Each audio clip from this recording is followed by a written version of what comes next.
Hello everyone, Leon Homes Private Limited property channel को आपको स्वागत। चलतु आज आम आउ गोटे प्लॉट विजिट करी आसिबा जहाँकि आमर सम हॉस्पिटल पाखापाखि मलीपड़ारे अवस्थित। सो आउ डेरी नकरी चलतु लोकेशन टी विजिट करी आसिबा। नमस्कार।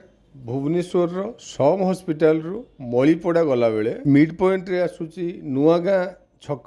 जो नुआगाँ छक रु आमे जदि स्ट्रेट जाउचंती ताहले कलिंग विहार डीएवी स्कूल या कलिंग विहार आड़ को रास्ता, आमे से नुआगाँ छक रु राइट टर्न करिक जिबा मलीपड़ा आड़ को। हमर डेस्टिनेटेड प्लॉट मलीपड़ार चाणक्य स्कूल रो नियर। एबे जो रोड टी आमे जाउचंती लेफ्ट राइट आपण मार्क करंतु। रोड रो एक्सटेंशन वर्क ऑलरेडी चालू रही एंड आउ जदि 400-500 मीटर आमे आगु को जाउचंती ताहले आपण मान देखिबे ऑलरेडी रोड काम भी सरी जाइछि। एठी ए मलीपड़ार एंट्री पॉइंट रे राइट हैंड साइड रे देखंतो गोटे येलो कलर बिल्डिंग जोटा कि चाणक्य स्कूल। आगो को आमर टाइम्स गुरुकुल जोटा कि बहुत पुराना स्कूल। एनीवे से चाणक्य स्कूल रो जस्ट अपोजिट की जो लेन टी जाइछि आमे से लेन रे एंट्री करिबा आमर डेस्टिनेटेड प्लॉट आड़ को।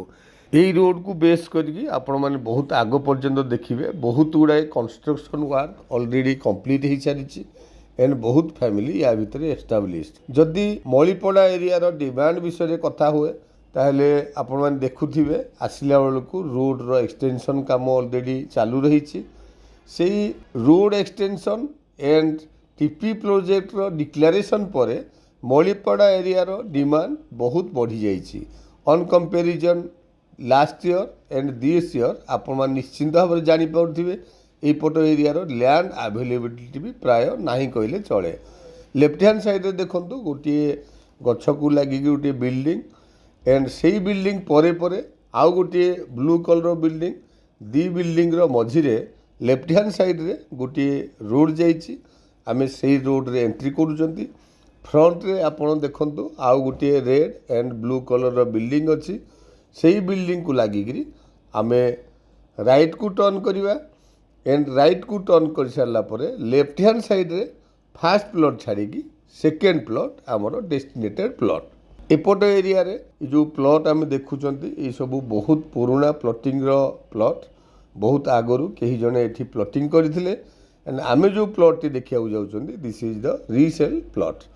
एठी आपण मान देखंतु प्लॉट रो डिमार्केशन पाई गोटे साइड ऑलरेडी बाउंड्री वाल पाई बोली खोला ही सारी एंड अपोजिट साइड रे ऑलरेडी डिमार्केटेड बाउंड्री वाल काम सरी।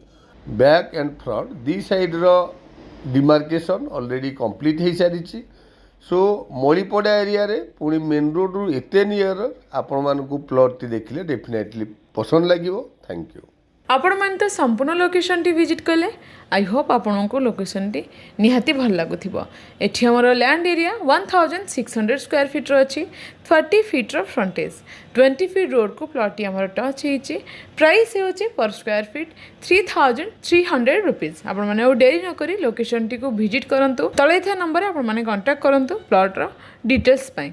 जदि आपण मानको वीडियो टी भलो लागिछि ताले लाइक शेयर कमेंट करबा सहित चैनल को सब्सक्राइब करे नियंतु। Thank you.